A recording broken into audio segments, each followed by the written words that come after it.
যদি কাৰোবাক এক বিশাল আকাশলংঘী অগ্নিকুণ্ডত পেলাই দিয়া হয় তেন্তে কি হ'ব? এয়া আমি সকলোৱে জানো। আৰু বিজ্ঞানৰ নিয়ম অনুসৰি চকুৰ প্ৰচাৰতে মানুহজন ছাই হৈ যাব। কিন্তু আপুনি জানেনে, ইতিহাসত এনে এটা ঘটনা ঘটিছিল য'ত জুইৰ প্ৰচণ্ড উত্তাপ সম্পূৰ্ণ শীতল হৈ পৰিছিল। হয়, আজি আমি কথা পাতিম ইছলাম ধৰ্মৰ এজন মহান পয়গম্বৰ হজৰত ইব্ৰাহিম আলাইহিছ সালামৰ জীৱনৰ সেই অলৌকিক ঘটনাৰ বিষয়ে, য'ত তৎকালীন পৃথিৱীৰ আটাইতকৈ শক্তিশালী আৰু অহংকাৰী ৰজা নমৰুদে তেওঁক জীয়াই জ্বলাই মৰাৰ ষড়যন্ত্ৰ কৰিছিল। কিন্তু শেষত কি হৈছিল জানিবলৈ ভিডিঅ'টো শেষলৈ চাওক। এই ঘটনা আজিৰ পৰা হাজাৰ হাজাৰ বছৰ পুৰণি। বৰ্তমান ইৰাকৰ বেবিলিন চহৰত নমৰুদ নামৰ এজন অতি শক্তিশালী ৰজাই ৰাজত্ব কৰিছিল।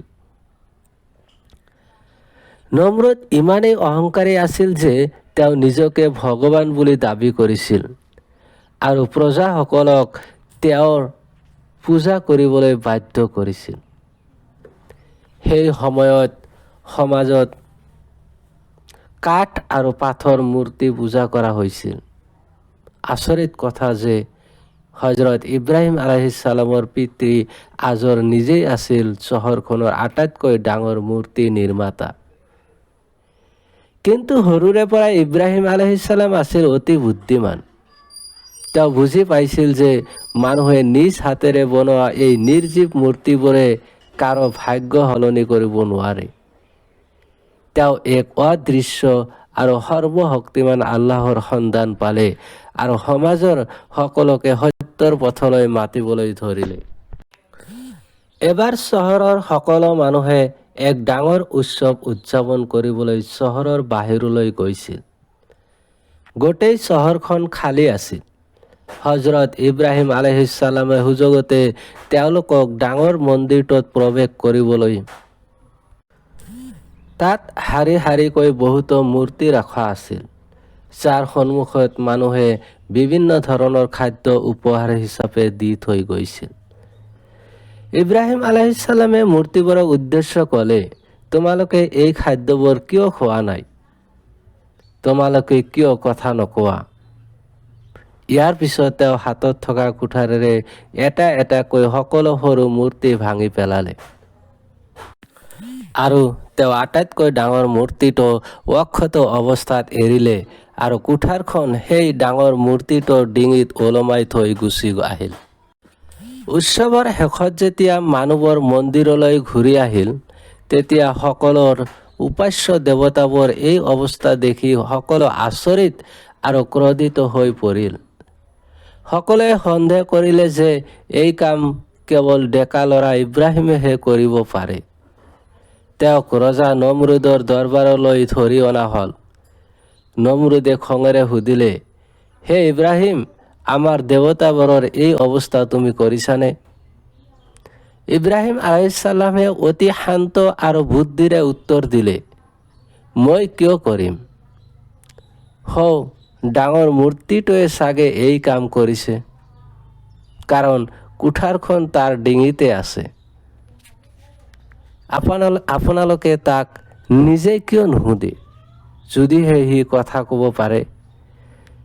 ইব্ৰাহিম আলাইহিছ সালামে এই কথা শুনি নমৰুদ আৰু তাৰ সভাসদসকলৰ লাজত পৰিল, কাৰণ তেওঁলোকেও জানিছিল যে পাথৰৰ মূৰ্তিয়ে লৰচৰ কৰিব বা কথা ক'ব নোৱাৰে। কিন্তু তেওঁলোকৰ অহংকাৰ ইমানেই বেছি আছিল যে তেওঁলোক সত্যটো স্বীকাৰ নকৰিলে।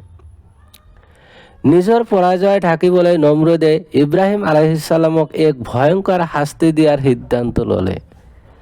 তেওঁ গোটেই ৰাজ্যৰ পৰা কাঠ আনি এটা বিশাল পাহাৰ সাজিলে আৰু তাত জুই লগাই দিলে। জুইৰ শিখা ইমানেই ওখ আৰু গৰম আছিল যে কোনো মানুহ তাৰ ওচৰলৈ যাব পৰা নাছিল।